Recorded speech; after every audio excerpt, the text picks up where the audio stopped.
आप सभी का स्वागत है हमारे channel story stream audio. Disclaimer, यह कहानी काल्पनिक है। यह कहानी मनोरंजन के उद्देश्य के लिए बनाई गई है। इसमें दिए गए सभी पत्र घटित और नाम सभी काल्पनिक है। यह कहानी किसी को भावना परंपरा नाम पर आधारित नहीं बनाई गई है। इस कहानी में सभी चीज लेखक द्वारा की गई कल्पना से उत्पन्न हुई है। Episode 41 to 50। Story create bye Shubham Kashyap. CH 41 brain tumour. तभी आकाश डॉक्टर मंजीत से कहता है, अंकल मुझे एक असिस्टेंट की जरूरत है जो मेरी मदद कर सके। जिस पर डॉक्टर मंजीत आकाश से कहते हैं, आकाश तुम चिंता मत करो, मैंने तुम्हारे लिए पहले से ही एक असिस्टेंट रख लिया है। तुमने पहले ही जान लिया होगा कि मेरी बेटी का नाम तन्वी है। तन्वी ही तुम्हारी असिस्टेंट बनेगी और तुम्हारी मदद करेगी। जिसे सुनकर आकाश कहता है, अंकल मुझे तन्वी का मेरा असिस्टेंट होने पर कोई दिक्कत नहीं है, पर आपकी बेटी भी आपके ही तरह एक डॉक्टर होगी तो वो मेरा असिस्टेंट बनने के लिए क्यों मानेगी। जिसे सुनकर डॉक्टर मंजीत आकाश से कहते हैं, आकाश तुम चिंता मत करो, तन्वी अभी डॉक्टर नहीं बनी है। आप मेरे एक और novel battle of the novel world को पॉकेट नोवेल ऐप पर पढ़ सकते हैं। अब आगे, तन्वी अभी डॉक्टरी की पढ़ाई कर रही है और यहाँ इलाज कैसे करते हैं सीख रही है। जिसे सुनकर आकाश कहता है, ठीक है अंकल, आप मुझे तन्वी से मिला दीजिए क्योंकि हमें जल्द ही मरीजों का इलाज करना है और मुझे शाम होने से पहले अपने घर जाना है। जिस पर डॉक्टर मंजीत हो कहते हैं, और फिर सभी बाहर जाने ही वाले थे कि तभी बाहर से दरवाजा खुलता है और एक लड़की अंदर आती है और सीधे डॉक्टर मंजीत के पास जाकर रुकती है और फिर वह लड़की हांफने लगती है। उस लड़की को देखकर ऐसा लग रहा था कि वो भागकर वहां आई हो। जब डॉक्टर मंजीत उस लड़की को हांफते हुए देखते हैं तो वो उस लड़की को पानी का गिलास देते हैं, जिसे वो लड़की तुरंत एक ही घुट में पी जाती है। और फिर डॉक्टर मंजीत उस लड़की से कहते हैं, तन्वी बेटा तुम ऐसे भागते हुए क्यों आई हो। जिस पर तन्वी कहती है, पापा वो मौ अचानक से बेहोश हो गई है और होश में नहीं आ रही है। हमने उन्हें होश में लाने की बहुत कोशिश की थी पर कुछ भी काम नहीं आया। जिसे सुनकर डॉक्टर मंजीत, जिया और माही परेशान हो जाते हैं और फिर सभी दौड़कर वहां जाने लगते हैं। कुछ देर में सभी वहां पहुंच जाते हैं। तभी वो देखते हैं कि वहां कुछ डॉक्टर्स एक औरत के चारों ओर खड़े थे। फिर डॉक्टर मंजीत उस औरत के पास जाते हैं और फिर डॉक्टर मंजीत उस औरत से कहते हैं, वसुधा तुम ठीक तो हो। तन्वी ने बताया कि तुम बेहोश हो गई थी और होश में नहीं आ रही थी। जिस पर वसुधा जी डॉक्टर मंजीत से कहती है, मंजीत आप चिंता मत करिए, मुझे तो ऐसे ही चक्कर आ गए थे लेकिन अब मैं ठीक हूँ। डॉक्टर मंजीत और वसुधा जी आपस में बात कर ही रहे थे कि तभी आकाश उन दोनों के पास जाता है और फिर वसुधा जी का हाथ पकड़ता है और अपने एनर्जी को वसुधा जी के शरीर में डालकर उनका जाँच करने लगता है। सभी लोग आकाश को ऐसे वसुधा जी का जांच करते हुए देखकर कुछ नहीं कहते क्योंकि आकाश ने डॉक्टर का कोट पहना हुआ था, जिससे सभी को पता चल गया था कि आकाश भी एक डॉक्टर है। आकाश वसुधा जी का जांच करने के बाद उठता है और फिर डॉक्टर मंजीत की तरफ देखते हुए कहता है, डॉक्टर मंजीत आपकी पत्नी को ब्रेन ट्यूमर हुआ है। जिसे सुनकर एक डॉक्टर आकाश से गुस्से में कहता है, तुमने सिर्फ डॉक्टर वसुधा का हाथ बस छुआ और तुम्हें पता चल गया कि डॉक्टर वसुधा को ब्रेन ट्यूमर है। लगता है कि तुम हम सबको बेवकूफ़ समझते हो या अपने आप को बहुत बड़ा डॉक्टर समझते हो। तभी डॉक्टर मंजीत उस डॉक्टर को बीच में ही रोकते हैं और फिर कहते हैं, तुम लोग वसुधा का जांच करवाओ कि वसुधा को ब्रेन ट्यूमर है या नहीं। जिसे सुनकर सभी चौंक जाते हैं क्योंकि डॉक्टर मंजीत एक ऐसे डॉक्टर की बात पर भरोसा करके डॉक्टर वसुधा की जांच करवाने के लिए कह रहे थे जिसे उन्होंने इस हॉस्पिटल में कभी नहीं देखा था और देखने पर तो ये भी लग रहा था कि वो बहुत ही जवान है। तभी एक और डॉक्टर मंजीत से कहता है, डॉक्टर मंजीत आप एक ऐसे डॉक्टर के बातों पर भरोसा कर रहे हैं जिसे हम जानते भी नहीं है और उसने अपने चेहरे को भी छुपा रखा है। हमें इस डॉक्टर की बातों पर भरोसा नहीं कर सकते हैं। अगर ये डॉक्टर हमें अपना चेहरा दिखाएगा तो हम इस पर भरोसा कर सकते हैं। जिसे सुनकर आकाश साफ साफ अपने मास्क को निकालने और अपने चेहरे को दिखाने के लिए मना कर देता है। तभी डॉक्टर मंजीत उस डॉक्टर को भी चुप करता है और फिर खुद ही डॉक्टर वसुधा को लेकर जाँच करवाने के लिए चला जाता है। जब आकाश ने अपना चेहरा दिखाने के लिए मना कर दिया था तो तन्वी को लगा था कि आकाश का चेहरा अच्छा नहीं दिखता होगा, इसलिए ही उसने अपना चेहरा दिखाने से मना कर दिया। तन्वी ऐसा इसलिए सोच रही थी क्योंकि उसके पापा किसी पर भी ऐसे भरोसा नहीं करते हैं जैसा उन्होंने आकाश की बातों पर किया था और आकाश ने भी अपना चेहरा दिखाने से मना कर दिया था। कुछ देर में सारी रिपोर्ट्स आ जाती है और फिर डॉक्टर मंजीत उन रिपोर्टों को चेक करने लगते हैं। तभी उनके हाथ से सारे रिपोर्ट्स छूट जाते हैं, जिसे डॉक्टर वसुधा उठाकर देखने लगती हैं। तभी तन्वी वसुधा जी के पास जाती है और उनसे पूछती है, मम्मी रिपोर्ट में क्या लिखा है। जिस पर वसुधा जी कहती है, तन्वी उस डॉक्टर ने जो कहा था वो सच है, मुझे ब्रेन ट्यूमर हो गया है। CH 42 डॉक्टर वसुधा का इलाज। अब आगे, इस बात को सुनकर तन्वी रोने लगी। तभी जिया और माही उसके पास आते हैं और उसे पकड़कर दूसरे कमरे में ले जाते हैं। जब तन्वी वहां पहुंचती है तो वो चिल्लाते हुए कहती है, तुम कौन हो और मुझे वहां से क्यों ले आई, और मेरे पापा ने तुम्हें रोका क्यों नहीं। जब माही और जिया तन्वी को वहां से ले जा रहे थे तो बाकी डॉक्टर उन दोनों को रोकने के लिए बड़े थे, लेकिन डॉक्टर मंजीत ने उन्हें मना कर दिया और माही और जिया को तन्वी को ले जाने दिया। तन्वी के पूछने पर माही और जिया अपना मास्क हटाती है और तन्वी से कहती है, तन्वी ये हम है तुम्हारी बेस्ट फ्रेंड। जब तन्वी जिया और माही को देखती है तो वो उन दोनों के गले लग जाती है और रोने लगती है। जिसे देखकर माही और जिया उसे चुप कराते हैं और कहते हैं तन्वी तुम चिंता मत करो, आंटी बिल्कुल ठीक हो जाएगी। जिस पर तन्वी कहती है तुम दोनों तो जानती हो ना कि ब्रेन ट्यूमर के लिए ऑपरेशन करना पड़ता है और उसमें भी बचने के बहुत कम चांस होते हैं। जिस पर माही और जिया तन्वी को दिलासा देने लगते हैं कि उसकी मां को कुछ भी नहीं होगा। वहीं दूसरी ओर जब जिया और माही को तन्वी उस कमरे से ले जाते हैं तो फिर आकाश सभी डॉक्टरों को उस कमरे से बाहर जाने के लिए कहता है। जिस पर सभी डॉक्टर वहां से चले जाते हैं क्योंकि उन्हें पता चल गया था कि आकाश बहुत बड़ा डॉक्टर है, क्योंकि उसने डॉक्टर वसुधा के केवल कलाई को छूकर जान लिया था कि डॉक्टर वसुधा को ब्रेन ट्यूमर है। सभी डॉक्टरों के जाने के बाद डॉक्टर मंजीत कहते हैं डॉक्टर AR क्या तुम वसुधा को ठीक कर सकते हो। वसुधा जी अपने पति को किसी से उसके इलाज के लिए पूछता हुआ देखकर हैरान हो जाती है क्योंकि डॉक्टर मंजीत इंडिया के बेस्ट डॉक्टरों में से एक थे। डॉक्टर मंजीत की बातों को सुनकर आकाश कहता है डॉक्टर शर्मा मैं वसुधा आंटी को ठीक कर सकता हूं। जिसे सुनकर डॉक्टर मंजीत खुश हो जाते हैं। डॉक्टर मंजीत का पूरा नाम मंजीत शर्मा था, इसलिए आकाश ने उन्हें डॉक्टर शर्मा कहा और फिर आकाश वसुधा जी को बेड पर लेटने के लिए कहता है। जिस पर वसुधा जी बेड पर लेट जाती है। फिर आकाश अपने जेब से सिल्वर निडल को निकालता है और उनके एक्यूपंक्चर पॉइंट पर चुभा देता है और अपने एनर्जी को उस निडल की मदद से वसुधा जी के शरीर में डालता है। फिर आकाश अपने एनर्जी को सीधे वसुधा जी के दिमाग में ले जाता है और उनके दिमाग में बने ट्यूमर को धीरे धीरे खत्म करने लगता है। लगभग 5 मिनट में काम खत्म हो जाता है और फिर आकाश वसुधा जी के शरीर से सारे निडल को निकाल देता है। फिर उन्हें बैठने के लिए कहता है। तभी वसुधा जी को खून की उल्टी होती है, जिसे देखकर डॉक्टर मंजीत घबरा जाते हैं और आकाश से कहते हैं डॉक्टर AR वसुधा को क्या हुआ, उससे खून की उल्टी क्यों हुआ। जिस पर आकाश कहता है डॉक्टर शर्मा वसुधा आंटी अब पूरी तरह से ठीक हो गई है। जिसे सुनकर डॉक्टर मंजीत बहुत खुश हो जाते हैं और वसुधा जी को गले लगा लेते हैं। जिसे देखकर आकाश कमरे से बाहर चला जाता है और सीधे उस कमरे की तरफ चला जाता है जहां पर माही, जिया और तन्वी था। आकाश उस कमरे के पास जाकर दरवाजे को खोलता है और सीधे अंदर चला जाता है। जब वो लोग दरवाजा खुलने की आवाज़ सुनते हैं तो वो दरवाजे की तरफ देखते हैं तो वो देखते हैं कि आकाश उनकी ही तरफ आ रहा है। माही आकाश को देखकर दौड़कर उसके पास जाती है और कहती है वसुधा आंटी अभी कैसी है। जिस पर आकाश कहता है वसुधा आंटी अब पूरी तरह से ठीक हो गई है। आकाश की बातों को सुनकर माही खुश हो जाती है और कहती है मुझे पता था कि तुम वसुधा आंटी को बिल्कुल ठीक कर दोगे जैसे तुमने दादाजी को ठीक किया था। माही की बातों को सुनकर तन्वी हैरान हो जाती है और आकाश के पास जाकर कहती है तो तुम वही हो जिसने माही के दादाजी को ठीक किया था, पापा ने बताया था कि तुम बहुत ही अच्छे डॉक्टर हो। फिर तन्वी आकाश के हाथ को पकड़कर कहती है क्या तुमने सच में मम्मी के ब्रेन ट्यूमर को ठीक कर दिया है। जिस पर आकाश तन्वी को हो कहता है, जिसे सुनकर तन्वी आकाश को शुक्रिया कहती है और फिर दौड़कर वहां से चली जाती है। CH43 सभी मरीजों का इलाज। अब आगे तन्वी को आकाश की बातों पर भरोसा इसलिए हो गया था क्योंकि डॉक्टर मंजीत ने तन्वी और वसुधा जी को आकाश के बारे में बताया था कि कैसे आकाश ने विक्रम जी को कुछ ही पल में ठीक कर दिया था, लेकिन उन्होंने आकाश का नाम और वो सुनील और गीता जी का बेटा है ये नहीं बताया था। तन्वी के जाने के बाद माही आकाश से कहती है आकाश तुम अब क्या करने वाले हो। जिस पर आकाश कहता है माही मैं अब मरीजों का इलाज करने वाला हूँ, इसलिए तुम लोग कहीं घूमने चले जाओ, मैं तुम्हें फ़ोन करके बुला लूँगा। जिसे सुनकर वो दोनों मान जाते हैं और फिर तीनों उस रूम से बाहर आते हैं तो वो देखते हैं कि पंकज और उसके दोनों भाई उनका ही इंतजार कर रहे हैं। फिर आकाश उन तीनों से कहता है तुम तीनों माही और जिया के साथ जाओ, मैं यहाँ मरीजों का इलाज करने वाला हूँ। आकाश की बातों को सुनकर तीनों जी बॉस कहते हैं और फिर माही और जिया वहाँ से जाने लगते हैं, जिनके पीछे सभी जाने लगते हैं। वहीं दूसरी ओर जब तन्वी उस रूम में पहुंचती है तो वो देखती है कि उनके मम्मी और पापा एक और रिपोर्ट को देख रहे थे और खुश थे। तभी तन्वी उनके पास जाती है और कहती है मम्मी पापा उस डॉक्टर ने बताया कि मम्मी पूरी तरह से ठीक हो गई है। जिस पर डॉक्टर मंजीत खुश होते हुए कहती है और तन्वी तुम्हारी माँ का ब्रेन ट्यूमर पूरी तरह से ठीक हो गया है। जिसे सुनकर तन्वी खुश होते हुए अपने मम्मी पापा के गले लग जाती है। तभी दरवाजा खोलकर आकाश अंदर आता है और कहता है डॉक्टर शर्मा अब मुझे मरीजों का इलाज करना चालू कर देना चाहिए, इसलिए आप तन्वी को मेरे साथ भेज दीजिए। जिसे सुनकर तन्वी हैरान हो जाती है और फिर आकाश से कहती है डॉक्टर AR मेरा आपके साथ क्या काम है। तन्वी की बातों को सुनकर आकाश कहता है तन्वी लगता है कि तुम्हें तुम्हारे पापा ने कुछ नहीं बताया, अब से तुम मेरी असिस्टेंट होगी और मेरी मदद करोगी। आकाश की बातों को सुनकर तन्वी डॉक्टर मंजीत की ओर देखती है, जिस पर डॉक्टर मंजीत अपना सिर हौं में हिलाते हैं। जिसे देखकर तन्वी आकाश से कहती है ठीक है मैं आपके साथ चलती हूँ। तभी डॉक्टर मंजीत कहते हैं डॉक्टर AR मैं और वसुधा भी तुम्हारे साथ चलेंगे जिससे तुम्हें को परेशानी ना हो। जिसके बाद डॉक्टर मंजीत आकाश को सभी मरीजों के पास ले जाने लगते हैं और आकाश सभी को कुछ ही पल में ठीक कर देता है, लेकिन सभी मरीजों को उस पर कोई यकीन नहीं होता। लेकिन जब वो लोग अपना चेकअप दूसरे डॉक्टर से करता है तो उन्हें पता चल जाता है कि वो ठीक हो गए हैं। आकाश को इलाज करते हुए लगभग दोपहर के 2 बज गए थे और फिर चारों डॉक्टर मंजीत के ऑफिस रूम में जाकर बैठ जाते हैं। तभी तन्वी कहती है डॉक्टर AR आपने तो सभी मरीजों को कुछ ही देर में ठीक कर दिया, जिनको सभी डॉक्टरों को ठीक करने में कुछ महीनों का समय लगता था।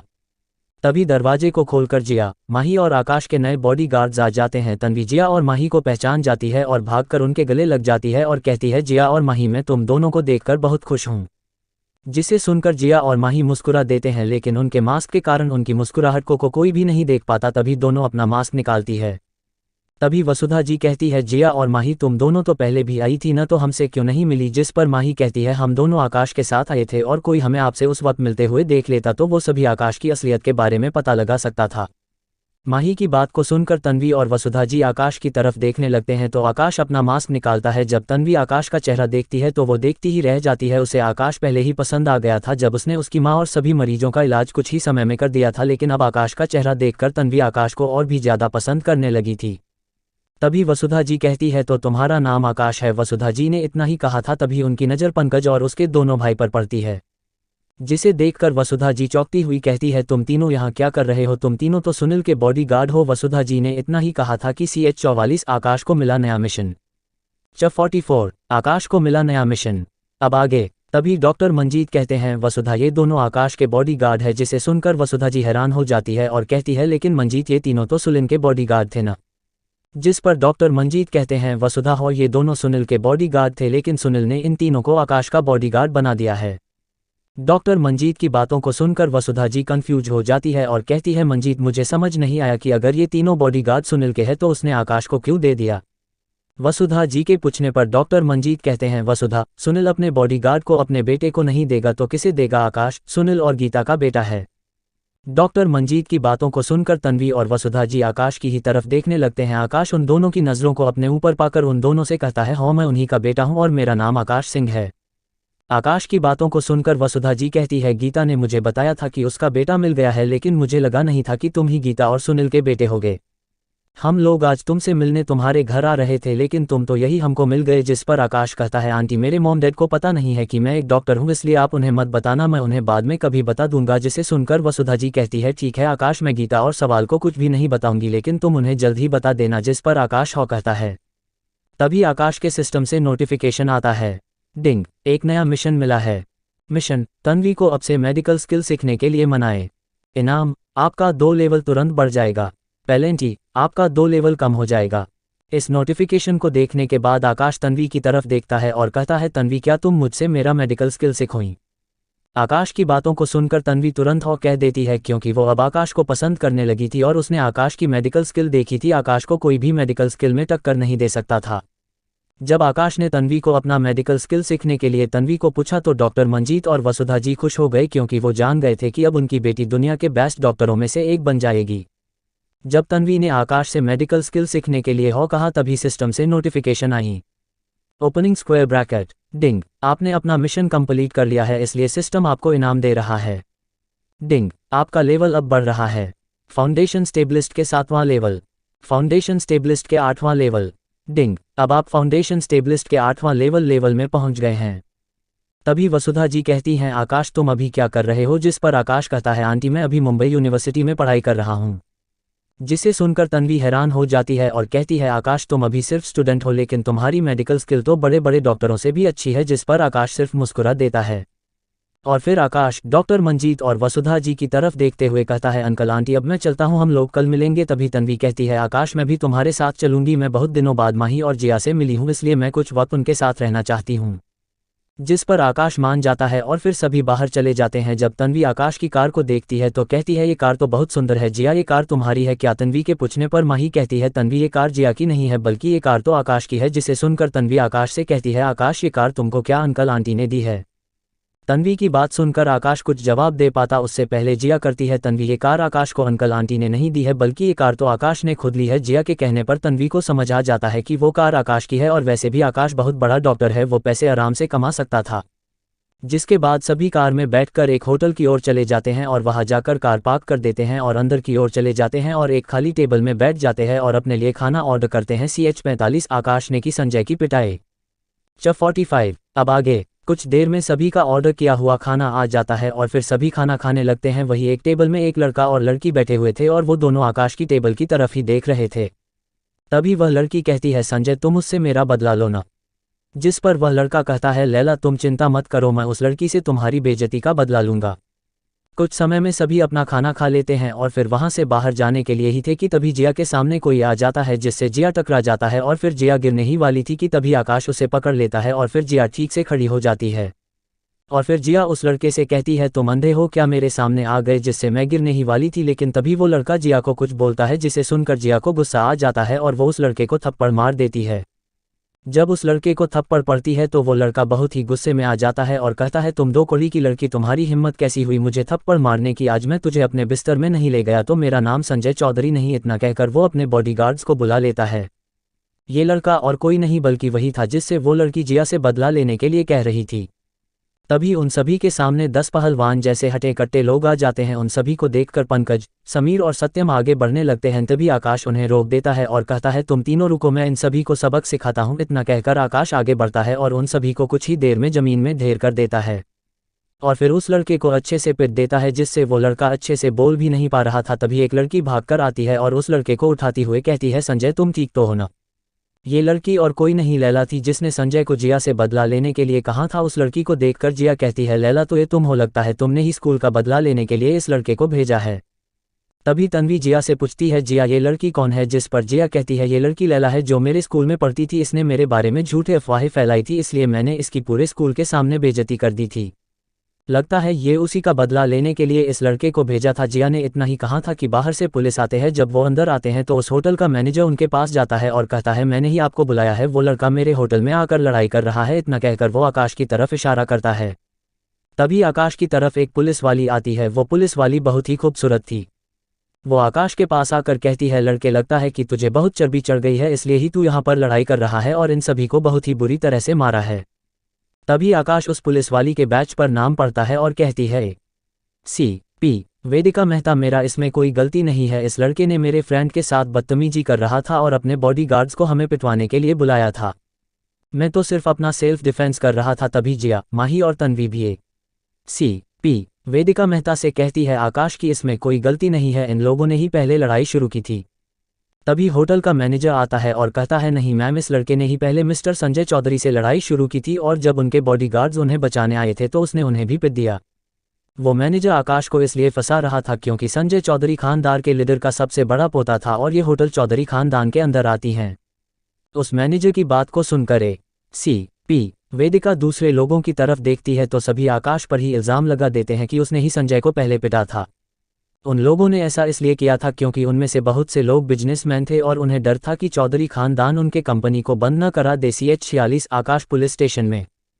च 46 आकाश पुलिस स्टेशन में। आपने कोलन योजक चिन्ह। अब आगे उन सभी की बात सुनकर CP वेदिका आकाश के हाथ में हथकड़ी लगा देती हैं और फिर आकाश को ले जाने लगती हैं। जब CP वेदिका आकाश को लेकर बाहर चली जाती है तभी संजय हंसते हुए कहता है, तुम लोग देखना, मैं तुम्हारे दोस्त को जेल से बाहर आने नहीं दूंगा, वो तो जेल में ही सड़ेगा। तभी वो मैनेजर संजय की चापलूसी करते हुए कहता है, आपने सही कहा संजय सर, उस लड़के को तो जेल में ही सड़ना चाहिए। उस मैनेजर की बात सुनकर संजय कहता है, नहीं मैनेजर, अब मैंने अपना मन बदल लिया है, मैं उसे पुलिस स्टेशन में इतना टॉर्चर करवाऊंगा कि वो मुझसे अपने जान की भीख मांगेगा। संजय की बात को सुनकर जिया और माही हंसने लगते हैं और कहते हैं, संजय तू ऐसा कभी भी नहीं कर पाएगा, अगर हिम्मत है तो आकाश को टॉर्चर करवा के दिखा। इतना कहकर वो पांचों वहां से निकल जाते हैं। फिर बाहर आके जिया सुनील जी को फ़ोन करती है। कुछ ही रिंग में सुनील जी फ़ोन उठा लेते हैं। तभी जिया कहती है, अंकल आकाश को पुलिस ले गए हैं। जिसे सुनकर सुनील जी जिया से पूछते हैं, जिया पुलिस आकाश को क्यों ले गए हैं? जिस पर जिया वहां जो कुछ भी हुआ वो सब आकाश को बता देती है। जिसे सुनकर सुनील जी कहते हैं, जिया तुम लोग पुलिस स्टेशन जाओ, मैं तब तक आकाश को छुड़वा देता हूँ। इतना कहकर सुनील जी फ़ोन काट देते हैं। तभी माही जिया से पूछती है, जिया अंकल ने क्या कहा? जिस पर जिया कहती है, माही अंकल ने हमें पुलिस स्टेशन जाने के लिए कहा है, तब तक अंकल आकाश को छुड़वा लेंगे। CP वेदिका आकाश को पुलिस स्टेशन में ले जाकर लॉकअप में डाल देती है और फिर एक हवलदार से कहती है, पारे हमें राउंड में वापस चलना चाहिए, इस लड़के के कारण हम राउंड पूरा नहीं कर पाए थे। इतना कहकर CP वेदिका वहां से जिप में बैठकर चली जाती है। तभी इंस्पेक्टर वहां के हवलदार को बोलता है, इस लड़के को इंट्रोगेशन रूम में ले चलो। उस पर इंस्पेक्टर की बात को मानकर हवलदार आकाश को इंट्रोगेशन रूम में ले जाता है। उससे कहता है, लड़के तूने संजय चौधरी से पंगा लेकर अच्छा नहीं किया, अब तू लॉकअप के अंदर है और उसने मुझे तुझे पिटने के लिए कहा है, लेकिन ये मेरे लिए तो अच्छा ही है, मुझे तुझे पिटने के लिए संजय चौधरी बहुत पैसे देगा। इतना कहकर वो इंस्पेक्टर आकाश को पिटने के लिए एक डंडा उठाकर आकाश को मारने के लिए बढ़ता ही है कि तभी आकाश उस इंस्पेक्टर के हाथ के डंडे को पकड़ लेता है।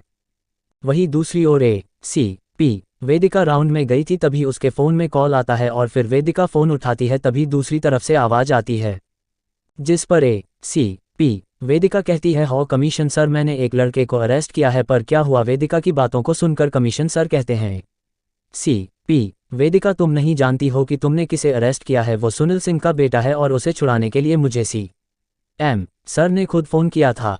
जिसे सुनकर ACP वेदिका कहती है पापा ये अमीर परिवारों के बच्चे मारपीट करते हैं और जब हम उन्हें पकड़ते हैं तो मिनिस्टर से कहकर छुट जाते हैं।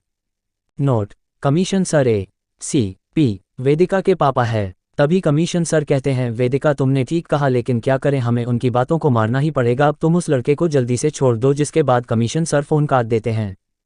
फिर ACP वेदिका ड्राइवर से कहती है तुम जीप को पुलिस स्टेशन की ओर मोड़ दो और फिर ACP वेदिका कुछ ही देर में पुलिस स्टेशन पहुंच जाती है और सीधे उस लॉकअप की ओर जाती है जिसमें उसने आकाश को रखा था। लेकिन वेदिका जब लॉकअप के पास पहुंचती है तो उसे आकाश नहीं दिखता, तो वेदिका एक हवलदार से पूछती है इस लॉकअप में जो लड़का था वो कहाँ गया, जिस पर वो हवलदार डरते हुए कहता है मैडम वो इंस्पेक्टर सर उस इंट्रोगेशन रूम में ले गए हैं। जिसे सुनकर ACP वेदिका तुरंत इंट्रोगेशन रूम की ओर जाती है और वहां पहुंचकर सीधा दरवाजा खोलकर अंदर जाती है। तभी वो देखती है कि इंस्पेक्टर आकाश के ऊपर बंदूक ताने हुए खड़ा था। CH-47 आकाश के ऊपर बंदूक से हमला। योजक चिन्ह 47 आकाश के ऊपर बंदूक से हमला योजक चिन्ह। अब आगे उस इंस्पेक्टर को आकाश के ऊपर बंदूक ताने हुए देखकर ACP वेदिका उस इंस्पेक्टर को बंदूक नीचे रखने के लिए बोलने ही वाली थी कि तभी वो इंस्पेक्टर आकाश के ऊपर बंदूक चला देता है। तभी ACP वेदिका देखती है कि आकाश ने बंदूक की गोली को अपने 2 उंगलियों में पकड़ लिया है। जिसे देखकर ACP वेदिका हैरान हो जाती है। उधर आकाश अपनी 2 उंगलियों में बंदूक की गोली को पकड़कर उस इंस्पेक्टर से कहता है इंस्पेक्टर तूने संजय चौधरी की बातों को मानकर सबसे बड़ी गलती की है और मुझे मारने की भी कोशिश की है। मुझे लगता है कि तू ऐसे ही बहुत से लोगों के साथ कर चुका होगा, अब तुझे इसकी सजा मिलेगा। इतना कहकर आकाश उस बंदूक की गोली को सीधे उस इंस्पेक्टर के तरफ फेंकता है जो सीधे उस इंस्पेक्टर के पैर को छेदकर बाहर निकल जाता है। जब बंदूक की उस इंस्पेक्टर के पैर को छेदकर बाहर निकल जाता है तो वो इंस्पेक्टर जमीन में गिर जाता है और अपने पैर को पकड़कर दर्द से कराहने लगता है। ACP वेदिका आकाश के इस कारनामे को देखकर हैरान अपनी जगह पर चुपचाप मूर्ति की तरह खड़ी थी। तभी आकाश ACP वेदिका की तरफ देखते हुए उससे कहता है तुम इस इंस्पेक्टर को यहाँ से ले जाओ वरना ये ऐसे ही दर्द में तड़पता रहेगा। इधर आकाश की बातों को सुनकर ACP वेदिका होश में आती है और उस इंस्पेक्टर को बिल्कुल इग्नोर करते हुए उसके बगल से निकल जाती है और सीधे आकाश के पास जाती है और उससे कहती है यहाँ क्या हुआ था जो इंस्पेक्टर ने तुम पर गोली चलाई और तुमने उस बंदूक की गोली को अपने 2 उंगलियों से कैसे रोक लिया था। कुछ वक्त पहले योजक चिन्ह जब वो इंस्पेक्टर आकाश को मारने के लिए बढ़ता है तो आकाश उस इंस्पेक्टर के हाथ के डंडे को पकड़ लेता है और उससे छीन लेता है, जिससे वो इंस्पेक्टर बहुत ही गुस्सा हो जाता है और आकाश को अपने मुंह से मारने की कोशिश करता है। लेकिन आकाश उसके हाथ को पकड़ लेता है और उस इंस्पेक्टर के हाथ को मोड़ देता है, जिससे वो इंस्पेक्टर दर्द से कराहने लगता है और अपने दूसरे हाथ से आकाश को मारने की कोशिश करता है। लेकिन आकाश उस इंस्पेक्टर के दूसरे हाथ को भी पकड़ लेता है और मोड़ देता है और फिर उस इंस्पेक्टर को एक लात मारता जिससे वो दूर जाकर दीवार से टकराता है। आकाश अपनी बहुत ही कम ताकत का उपयोग कर रहा था जिससे वो इंस्पेक्टर मरे नहीं, वरना आकाश के एक ही मुक्के में उस इंस्पेक्टर के शरीर का चिथड़ा उड़ जाता। आकाश का उसे लात मारने पर वो बहुत ही गुस्से में आ जाता है और बंदूक निकलकर आकाश से कहता है तूने मुझे मारकर अच्छा नहीं किया, अब तू बचेगा नहीं। ACP वेदिका दरवाजा खोलकर अंदर आ जाती है तभी वो इंस्पेक्टर बंदूक चला देता है। इतना कहकर वो इंस्पेक्टर बंदूक चलाने ही वाला था तभी फ्लैशबैक खत्म योजक चिन्ह। आकाश ACP वेदिका को कुछ नहीं बताता और फिर सीधे जाकर कुर्सी में बैठ जाता है। CP वेदिका को आकाश का उसे इग्नोर करके कुर्सी में जाकर बैठना अच्छा नहीं लगता है और फिर ACP वेदिका आकाश के सामने जाकर खड़ी हो जाती है और फिर आकाश से कहती है मैंने तुमसे कुछ पूछा है, उसका मुझे जवाब दो। लेकिन आकाश ACP वेदिका को कोई जवाब नहीं देता और उससे कहता है मिस वेदिका मेहता, मुझे लगता है कि अब तक मुझे छोड़ने के लिए तुम्हें फ़ोन आ गया है, इसलिए ही तुम यहाँ पर आई हो, वरना तुम इतनी जल्दी यहाँ पर नहीं आती। और रही तुम्हारे सवाल की बात, तो मैं ऐसे लोगों के सवालों का जवाब नहीं देता जो किसी को बिना कोई इन्वेस्टिगेशन के सिर्फ लोगों के कहने पर जेल में डाल देती है। आकाश इतना कहकर मुस्कुरा देता है जिस पर ACP वेदिका चिढ़ जाती है और फिर आकाश को गुस्से में कहती है तुमने देखा था ना कि मैंने अपने एक हवलदार को CCTV कैमरे की फुटेज मेरे पास लाने के लिए कहा था, लेकिन उस होटल के CCTV कैमरे सुबह से खराब हो गए थे, इसलिए उस वक्त मैंने लोगों की गवाही को सुनकर ही तुमको अरेस्ट किया था। ACP वेदिका की बातों को सुनकर आकाश हंसने लगता है और कहता है तुम्हें क्या लगता है कि वो लोग चौधरी परिवार के खिलाफ जाकर मेरे लिए गवाही देते?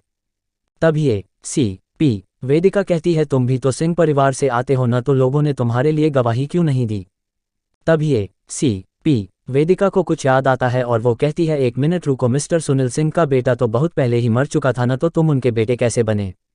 जिस पर आकाश कहता है मैं सुनील सिंह का असली बेटा हूं और मैं मरा नहीं था, बस घूम गया था, उन्होंने मुझे कुछ दिन पहले ही ढूंढा है। CH48 पुलिस स्टेशन में आए मिलिट्री के लोग।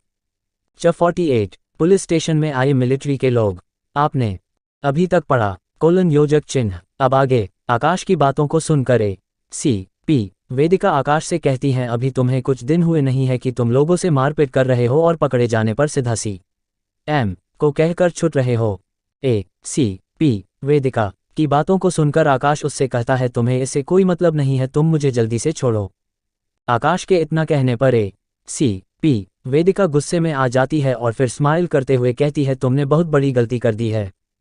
जो तुमने इंस्पेक्टर के पैर पर गोली मारी है, अब तुम्हें C.M. तक नहीं बचा सकते हैं। जिस पर आकाश मुस्कुरा है और फिर सी.पी. वेदिका के आंखों में आंखें डालकर बोलता है मिस वेदिका मेहता, जैसे तुम्हें होटल में सी.सी.टीवी कैमरा की फुटेज नहीं मिला था, वैसे ही यहाँ पर भी सी.सी.टीवी कैमरा की फुटेज नहीं मिलेगी, क्योंकि इस गधे इंस्पेक्टर ने पहले ही सी.सी.टीवी कैमरे को बंद कर दिया है, जिसके कारण तुम्हें कोई भी सबूत नहीं मिलेगा। और रही तुम्हारी और इंस्पेक्टर की बात, तो तुम कैसे बताओगे कि मैंने कैसे 2 उंगलियों में बंदूक की गोली को रोका और अपने हाथों से गोली को इतनी जोर से फेंका कि गोली इंस्पेक्टर के पैर को छेदकर बाहर निकल गई। अगर तुमने ये बात कोर्ट में बताओगी तो लोग तुम्हें पागल समझेंगे, इसलिए तुम मुझे अभी तुरंत छोड़ दो। इतना कहकर आकाश मुस्कुराने लगता है, जिसे देखकर सी.पी. वेदिका चिढ़ जाती है और फिर गुस्से से कहती है मैं तुम्हें इस बार छोड़ रही हूं, अगर तुम अगली बार ऐसे ही पकड़ा गए तो तुम्हें मुझसे कोई भी नहीं बचा पाएगा। इतना कहकर सी.पी. वेदिका इंट्रोगेशन रूम से बाहर निकल जाती है और आकाश भी उसके पीछे पीछे बाहर निकल जाता है। आकाश बाहर आता है तो वो देखता है कि जिया, माही, तन्वी और उसके तीनों बॉडीगार्ड उसका इंतजार कर रहे थे। आकाश उन्हें देखकर उनके पास चला जाता है। जब वो सभी आकाश को देखते हैं तो सभी खुश हो जाते हैं। तभी आकाश उन सभी से कहता है चलो हम सब घर चलते हैं। आकाश ने इतना ही कहा था, तभी सभी को बाहर कुछ गाड़ियों के रुकने की आवाज़ आती है और उसके बाद कुछ आर्मी के लोग अंदर आते हैं। उन सभी के आगे एक लड़की आ रही थी जो बिल्कुल सी.पी. वेदिका की तरह दिख रही थी। वो सीधे सी.पी. वेदिका के पास जाती है। तभी सी.पी. वेदिका उस लड़की से कहती है दीदी आज आप पुलिस स्टेशन में क्यों आई है? जिस पर वो लड़की कहती है वेदिका मैं किसी को छुड़ाने आई हूं जिसे तुमने कुछ घंटे पहले अरेस्ट किया है, उसका नाम आकाश सिंह है। अपनी बड़ी बहन की बात को सुनकर सी.पी. वेदिका समझ नहीं पाती है कि उसकी बड़ी बहन उस लड़के को क्यों छुड़ाने आई है जो एक गुंडा है। सी.पी. वेदिका कुछ सोचकर अपनी बड़ी बहन से कहती है दीदी क्या आकाश सिंह को क्यों छुड़ाने आई है, कहीं वो आपका बॉयफ्रेंड तो नहीं है? लेकिन सी.पी. वेदिका की बात को सुनकर उसकी बड़ी बहन थोड़ा खांसती है और फिर सी.पी. वेदिका से कहती है वो मेरे कोई बॉयफ्रेंड नहीं है। अपनी बड़ी बहन से फिर से पूछती है अगर आकाश सिंह आपका बॉयफ्रेंड नहीं है तो आप उसे इतना इज्जत क्यों दे रही है? जिसके बाद सी.पी. वेदिका जिस पर सी.पी. वेदिका की बड़ी बहन कुछ कहने ही वाली थी कि तभी वो देखती है कि 2 हवलदार एक इंस्पेक्टर को अपना कंधा देकर ला रहे हैं। उस इंस्पेक्टर को देखकर सी.पी. वेदिका की बड़ी बहन उससे पूछती है वेदिका ये इंस्पेक्टर को क्या हुआ? जैसे सी.पी. वेदिका अपनी बड़ी बहन को कहती है दीदी इंस्पेक्टर की ये हालत आपके बॉयफ्रेंड ने की है।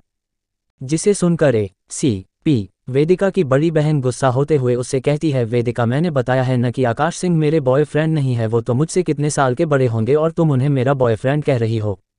सी.पी. वेदिका अपनी बड़ी बहन की बात सुनकर ये समझ जाती है कि आकाश सिंह को उसकी बड़ी बहन ने कभी नहीं देखा है। फिर वो मन में सोचती है कि अगर उसकी बड़ी बहन आकाश सिंह को नहीं जानती है तो वो आकाश सिंह को छुड़ाने के लिए वहाँ क्यों आई है? फिर वो अपनी बड़ी बहन से पूछती है दीदी यदि आप आकाश सिंह को नहीं जानती है तो आप उसे छुड़ाने क्यों आई है? CH49 lieutenant colonel Neha Mehta. CH49 lieutenant colonel Neha Mehta योजक चिन्ह। अब आगे की पूछने पर उसकी बड़ी बहन उससे कहती है वेदिका मुझे लेफ्टिनेंट जनरल वैभव शर्मा ने मिस्टर आकाश सिंह की सुरक्षा के लिए भेजा था। सी.पी. वेदिका नोट दोस्तों मैंने 10वें एपिसोड में वैभव शर्मा को लेफ्टिनेंट कर्नल कह दिया था, लेकिन वो लेफ्टिनेंट जनरल है। कहानी में आगे लेकिन जब मैं मुंबई पहुंची तो मुझे पता चला कि तुमने मिस्टर आकाश को अरेस्ट कर लिया है, तो मैं तुरंत यहां आ गई। अपनी दीदी की बात सुनकर सी.पी. वेदिका आकाश की तरफ देखती है जो कि अपने दोस्तों से ही बातें कर रहा था। वो उन दोनों की बातों पर कोई ध्यान नहीं दे रहा था। जिसके बाद ACP वेदिका अपनी बड़ी बहन से कहती है, दीदी आप आकाश सिंह को पहचानेगी कैसे, आपने तो कभी भी आकाश सिंह को देख नहीं है। जिस पर ACP वेदिका की बड़ी बहन उससे पूछती है, वेदिका तुम्हें कैसे पता चला कि मैंने मिस्टर आकाश सिंह को नहीं देखा है, तो आप उसे कैसे पहचानती। जिस पर ACP वेदिका कहती है, दीदी आप मुझे ये बताइए कि आप आकाश सिंह को कैसे पहचानती। जिस पर ACP वेदिका की बड़ी बहन उससे कहती है, लेफ्टिनेंट जनरल वैभव शर्मा ने कहा था कि वो मेरे फ़ोन में मिस्टर आकाश सिंह का फ़ोटो भेज देंगे जिससे मैं उनको पहचान जाऊंगी। ACP वेदिका की बड़ी बहन ने इतना ही कहा था कि तभी उसका फ़ोन बजता, जिसे सुनकर वो ACP वेदिका से कहती है, वेदिका मुझे लगता है कि लेफ्टिनेंट जनरल ने मुझे मिस्टर आकाश सिंह का फ़ोटो भेज दिया है। इतना कहकर ACP वेदिका की बड़ी बहन फ़ोन को निकालती है और जब वो फ़ोन को खोलकर देखती है तो उसकी आंखें बड़ी हो जाती है। अपनी बड़ी बहन को ऐसे देखकर ACP वेदिका उससे कहती है, दीदी अब आपको पता चल गया ना कि मुझे कैसे पता चला कि आपने आकाश सिंह को कभी नहीं देखा है। ACP वेदिका की बात को सुनकर उसकी बड़ी बहन कहती है, वेदिका मुझे लगता है कि मैंने आकाश सिंह को पहले कहीं तो देखा है लेकिन मुझे याद क्यों नहीं आ रहा है। जिसे सुनकर ACP वेदिका कहती है, दीदी आपको ऐसा इसलिए लग रहा है क्योंकि आपने आकाश सिंह को उस वक्त देखा था जब आप अंदर आ रही थी। इतना कहकर ACP वेदिका आकाश की तरफ इशारा करती है और कहती है, वो रहा आकाश सिंह। लेकिन मुझे समझ में नहीं आ रहा है कि आपको उसकी सुरक्षा करने के लिए क्यों भेजा गया है। लेकिन ACP वेदिका की बड़ी बहन उसकी बात को नहीं सुनती है और सीधे आकाश के पास चली जाती है। जब सभी को एहसास होता है कि कोई उनके पास आ रहा है तो वो सभी उस तरफ देखते हैं। तभी ACP वेदिका की बड़ी बहन आकाश के पास आती है और फिर आकाश को वो सल्यूट करती है तो आकाश भी उसे सल्यूट करता है। इधर ACP वेदिका अपनी बड़ी बहन को आकाश को सल्यूट करते हुए देखकर कंफ्यूज हो जाती है कि उसकी बड़ी बहन आकाश को क्या सल्यूट कर रही है, वो तो एक अमीर बाप की बिगड़ी हुई औलाद है। तभी ACP वेदिका की बड़ी बहन आकाश से कहती है, ब्रिगेडियर आकाश सर, मैं लेफ्टिनेंट कर्नल नेहा मेहता हूं, मुझे लेफ्टिनेंट जनरल वैभव शर्मा ने आपकी सुरक्षा के लिए भेजा है। अपनी बड़ी बहन की बात को सुनकर ACP वेदिका सोचती है कि आकाश तो लगभग 18-19 साल का होगा तो वो आर्मी में ब्रिगेडियर कैसे बन गया। लेकिन तभी आकाश नेहा मेहता से कहता है, नेहा तुम लेफ्टिनेंट जनरल वैभव शर्मा को कह देना कि मुझे सुरक्षा की कोई ज़रूरत नहीं है। जिस पर नेहा कहती है, आकाश सर आपने कुछ दिन पहले एरोप्लेन के हाईजैकर को पकड़वाया था तो आपको उनमें से किसी ने देख लिया होगा तो आपके जान को खतरा होगा, इसलिए हम आपको छोड़कर कहीं नहीं जा सकते हैं। नेहा की बात को सुनकर वहां के सभी लोग हैरान हो जाते हैं और सोचते हैं, अच्छा तो यही वो है जिसने कुछ ही पल में उन सभी हाईजैकर को इतना पिटा था कि वो खड़े भी नहीं हो पा रहे थे। भी आकाश नेहा को कहता है, नेहा ठीक है, मैं लेफ्टिनेंट जनरल वैभव शर्मा को फ़ोन करके कह देता हूं कि मुझे सुरक्षा की कोई ज़रूरत नहीं है। इतना कहकर आकाश अपने जेब से अपना फ़ोन निकालता है और फिर सीधा लेफ्टिनेंट जनरल वैभव शर्मा को फ़ोन कर देता है। कुछ रिंग के बाद दूसरे तरफ से लेफ्टिनेंट जनरल वैभव शर्मा फ़ोन उठा लेते हैं। CH-50 आकाश पुलिस स्टेशन से बाहर चला गया। CH-50 आकाश पुलिस स्टेशन से बाहर चला गया। अब आगे, जब लेफ्टिनेंट जनरल वैभव शर्मा फ़ोन उठा लेते हैं तो आकाश उनसे कहता है, लेफ्टिनेंट जनरल सर मुझे सुरक्षा की कोई ज़रूरत नहीं है, इसलिए आप इन सभी को वापस बुला लीजिए। जिस पर दूसरी तरफ से लेफ्टिनेंट जनरल वैभव जी कहते हैं, आकाश मैं उन्हें नहीं बुला सकता क्योंकि तुम मिलिट्री के लिए ज़रूरी हो, इसलिए मैंने उन्हें तुम्हारी सुरक्षा के लिए भेजा है। तुम 5-10 लोगों से आराम से लड़ सकते हो, लेकिन जब तुम्हारे सामने बहुत से लोग होंगे तो तुम उनसे कैसे लड़ोगे। जिस पर आकाश लेफ्टिनेंट जनरल वैभव जी से कहता है, लेफ्टिनेंट जनरल सर मुझे सुरक्षा की कोई भी ज़रूरत नहीं है और वैसे भी मेरे पास मेरे बॉडीगार्ड है, इसलिए आप इन सब को वापस बुला लीजिए। जिस पर लेफ्टिनेंट जनरल वैभव शर्मा मान जाते हैं। जिसके बाद आकाश फ़ोन काट देता है और फिर नेहा की तरफ देखते हुए कहता है, मैंने लेफ्टिनेंट जनरल से कह दिया है, इसलिए तुम लोग वापस चले जाना। जिसके बाद आकाश जिया, माही, तन्वी और अपने बॉडीगार्ड्स को चलने के लिए कहता है और फिर वहां से बाहर निकल जाता है और उसके पीछे वो सभी भी बाहर निकल जाते हैं।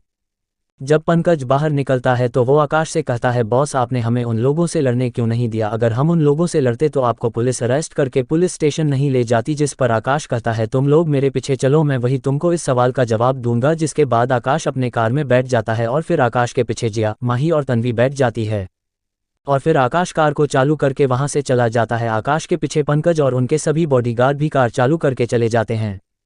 वही पुलिस स्टेशन के अंदर नेहा के फ़ोन में कॉल आती है और जब नेहा मेहता फ़ोन उठाती है तो दूसरी तरफ से लेफ्टिनेंट जनरल वैभव शर्मा उससे कुछ कहते हैं और फिर फ़ोन काट देते हैं। तभी ACP वेदिका मेहता लेफ्टिनेंट कर्नल नेहा से कहती है, नेहा दी ये आकाश सिंह कौन है और वो आर्मी में ब्रिगेडियर कैसे बना?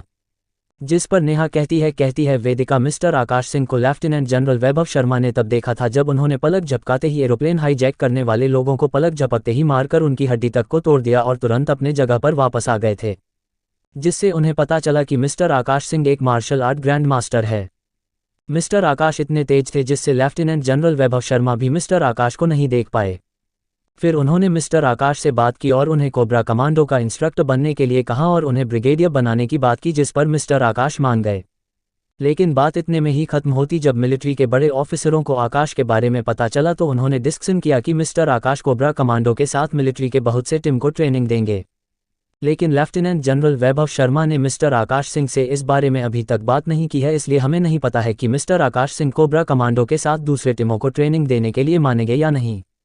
तब ये CP वेदिका के फ़ोन में कॉल आती है और जब वेदिका फ़ोन उठाती है तभी दूसरी ओर से आवाज़ आती है, वेदिका तुमने उस लड़के को छोड़ दिया है या नहीं? मुझे बार बार हाई अफसर और CM का फ़ोन आ रहा है। ये और कोई नहीं वेदिका और नेहा के पापा और पुलिस कमीशन है। अपने पापा के सवाल को सुनकर वेदिका उनसे कहती है, हाँ डैड, मैंने आकाश सिंह को छोड़ दिया है और वो यहाँ से चला गया है। वेदिका की बात को सुनकर वेदिका के डैड शांत होते हैं और उससे कहते हैं, तुमने ठीक किया जो मेरी बात को मानकर आकाश सिंह को छोड़ दिया, वरना तुम्हारी नौकरी को खतरा हो सकता था। वेदिका ठीक है, बाकी की बात हम घर में करेंगे।